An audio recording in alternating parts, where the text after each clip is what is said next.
Chers téléspectateurs de Catholique TV Gabon, bonjour. Nous accueillons ce matin l'abbé Yamsé Claude Bernard, curé de la paroisse Sainte-Denise de Mindoubé. Bonjour Père.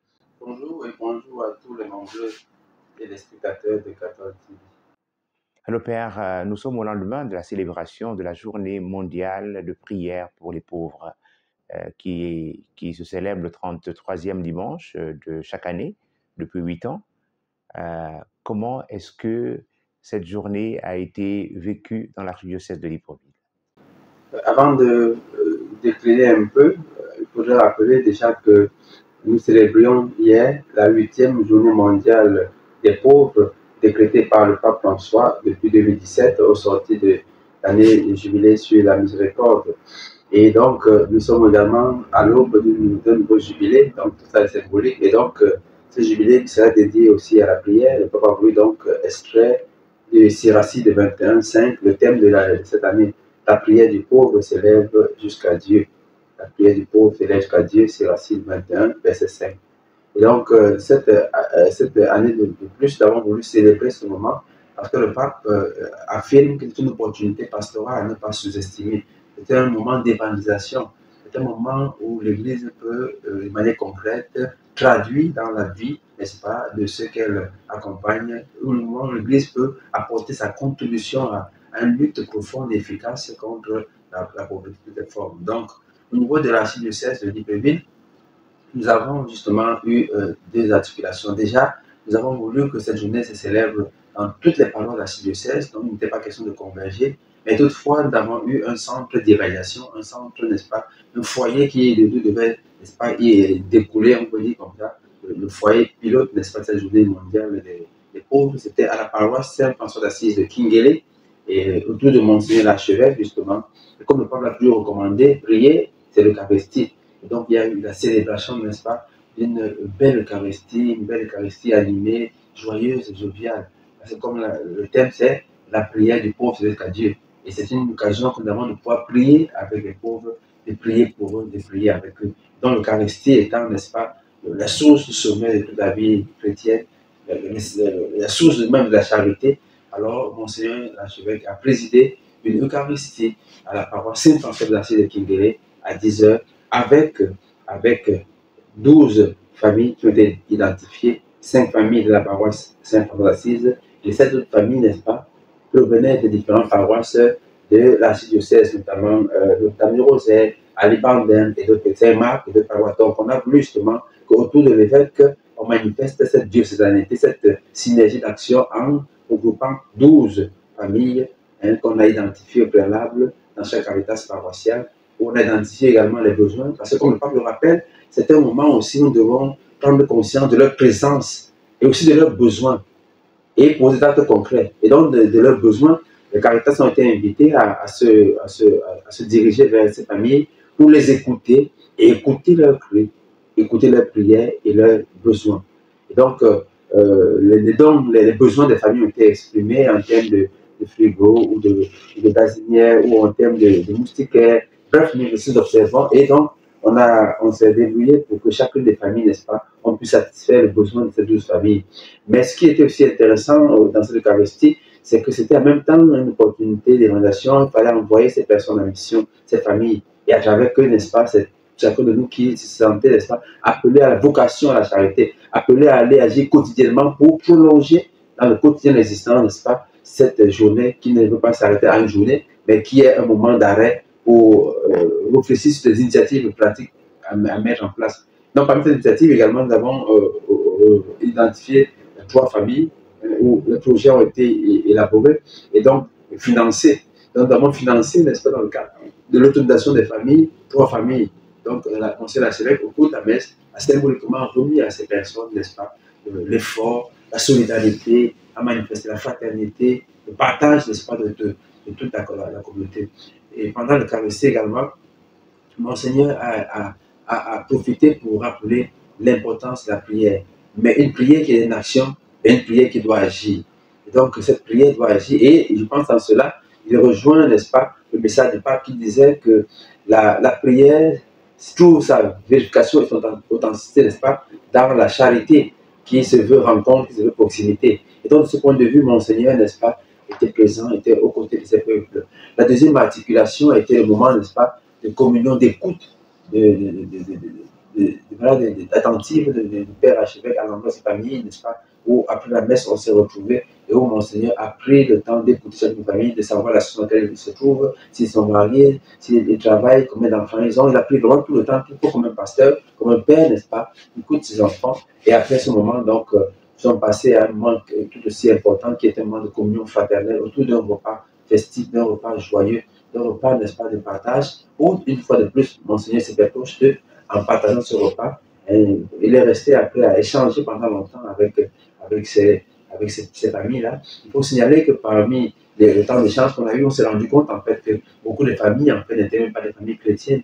Cela montre très bien que la journée mondiale des pauvres n'est pas une journée simplement des chrétiens, mais c'est une journée qui concerne les hommes de bonne volonté et aussi elle ne concerne pas l'appartenance religieuse en fait. Parce que la charité, la solidarité, l'amour n'a pas de frontières, l'amour n'a pas de barrières religieuses, ethniques, raciales, ainsi de suite. Donc, je pense que c'était ces moments qu'on a vécu autour de Monseigneur l'archevêque pour, voilà, pour faire sentir la chaleur d'une présence, la chaleur de notre amour, de notre présence aux côtés de ces personnes qui, à longueur de journée, n'est-ce pas, travaillent c'est vraiment très difficile dans leur souffrance morale, dans leur souffrance psychologique, dans leur souffrance spirituelle et aussi bien des fois dans une misère morale. Donc voilà un peu comment on a vécu ces journées. Maintenant, justement, d'avoir le relais, le retour, n'est-ce pas, des autres paroisses, n'est-ce pas? Et voilà comment nous avons vécu, n'est-ce pas, autour de l'archevêque avec 12 familles. Et les 12 familles étaient choisies symboliquement, surtout la symbolique des 12 dans la Bible, n'est-ce pas? L'envoi en mission des apôtres, donc tout a été fait symboliquement. Et aussi la communion avec les autres paroisses. Mais il faut aussi noter également la présence, n'est-ce pas, des responsables des Caritas des autres paroisses. Donc, comme c'était le centre diocésain de l'action, alors on a voulu justement associer à cette démarche non seulement les paroisses qui devaient amener les familles qui ont identifié en tant que besoin, mais aussi les autres paroisses qui devaient justement être présentes à travers un ou deux membres, le reste étant en paroisse pour déployer de nouveau, n'est-ce pas, des actions concrètes, n'est-ce pas, en faveur de ces personnes que Dieu nous donne chaque jour à aimer, à écouter, à servir, à protéger, à défendre, à autonomiser. En fait, voilà, en gros, comment est-ce que nous avons passé cette journée, n'est-ce pas, mondiale des pauvres autour, n'est-ce pas, de Monseigneur l'archevêque à la paroisse Saint-François d'Assise de Kindélé, autour d'un repas festif, n'est-ce pas, un repas de communion, un repas de fraternité, de solidarité. Et comment se porte la paroisse qui vous a accueilli? Ben, je l'ai dit, je l'ai remercié, je le remercierai infiniment le curé et tout la communauté paroissiale pour leur grande implication. On sentait vraiment la chaleur de l'accueil, on sentait la joie d'être. Voilà, ils se sont investis, ils ont donné de leur temps, de leurs moyens, de leur présence pour organiser, pour que cette journée, n'est-ce pas, mondiale des pauvres, qui a été célébrée dans leur paroisse, soit un moment vraiment de fraternité, de communion, un moment de joie, un moment voilà, un moment de solidarité, de partage, un moment de. Et je pense que c'est vraiment l'opportunité que nous avons de pouvoir remercier toute la communauté paroissiale avec à sa tête, n'est-ce pas, le pasteur propre de cette communauté, le père Blanchard Normolo, qui justement s'est véritablement impliqué. Il a pris à corps, en fait, il n'était pas extérieur, il était présent, il a pris à corps, n'est-ce pas? Et même les projets j'ai beaucoup apprécié la manière dont ils ont les critères qu'ils ont élaborés pour pouvoir sélectionner des projets à financer. Et c'est une belle expérience que nous avons vécue à la paroisse Saint-François d'Assise de Kindélé. Il y a 2 ans, l'archevêque a lancé un appel pour permettre un financement de projet. Comment va ce projet? Ben, le projet est toujours à sa phase de sensibilisation, d'éducation. De toute façon, hier, par exemple, la rencontre avec Monseigneur, Monseigneur était vraiment proche, mais il était également tout heureux de ce moment. Et aussi, il était heureux de la modeste contribution que nous avons pu faire. Il était heureux de voir comment est-ce qu'on s'est impliqué, comment on fait pour pouvoir obtenir gazinière, ventilateur, Jean Matela, comment on a fait, et justement, et comment on peut financer ces projets qui ont la somme, je préfère ne pas ne pas dévoiler ici, mais qui est des projets consistants pour autoriser les personnes, ben, je lui réponds simplement c'est la solidarité de toute la diocèse en fait. Ce sont des personnes qui ont un grand cœur, qui te dévouent. Et c'est l'occasion aussi pour nous de rappeler que ceux qui veulent contribuer à ce projet, et parfois nous n'avons pas de temps de pouvoir. Nous sommes là pour penser les actions, nous sommes là pour réfléchir. Et d'ailleurs, nous avons un projet qui nous tient énormément à cœur. Nous voulons justement, nous voulons lancer, n'est-ce pas, une chaîne de laverie, n'est-ce pas, des véhicules de bons samaritains. Nous espérons que beaucoup de paroisses coopéreront. C'est un projet qui nous tient à cœur et c'est un projet qui aura une forte densité sociale parce que dans le projet, nous intégrons la possibilité pour ces jeunes qui n'ont pas de moyens de venir le week-end laver les voitures et avoir de quoi pour pouvoir justement payer le taxi ou payer le gâteau la semaine. Et c'est vraiment un projet qui a et permettre aussi à ceux que nous accompagnons de pouvoir nous-mêmes être, n'est-ce pas, des ressources pour Caritas, mais aussi des ressources pour des personnes pour lesquelles nous travaillons, puisque l'objectif pour nous est de pouvoir autoriser. Donc il y a plusieurs projets comme ça qui sont là, c'est-à-dire dans le laboratoire et qui, on espère que beaucoup de gens contribueront à ce projet, parce que plutôt que donner à manger aux gens, il est important qu'on les apprenne, n'est-ce pas, à pêcher. Et donc, nous-mêmes, en créant des activités qui peuvent produire, nous allons également travailler pour que voilà. Et comme on disait, Monseigneur Jean-Joie, de mémoire, il disait que le bonheur du chrétien consiste à partager. Mais pour partager, il faut avoir. Pour avoir, il faut travailler rationnellement. Et pour travailler rationnellement, il faut s'organiser solidairement, la solidarité. Quand on est ensemble, donc, nous profitons de l'opportunité pour inviter, n'est-ce pas, tous ceux et celles qui veulent collaborer à venir se joindre à nous pour que nous puissions continuer à lutter, à lutter. Et comme je le dis toujours, nous ne pouvons pas tout faire, mais nous n'avons pas le droit de ne rien faire.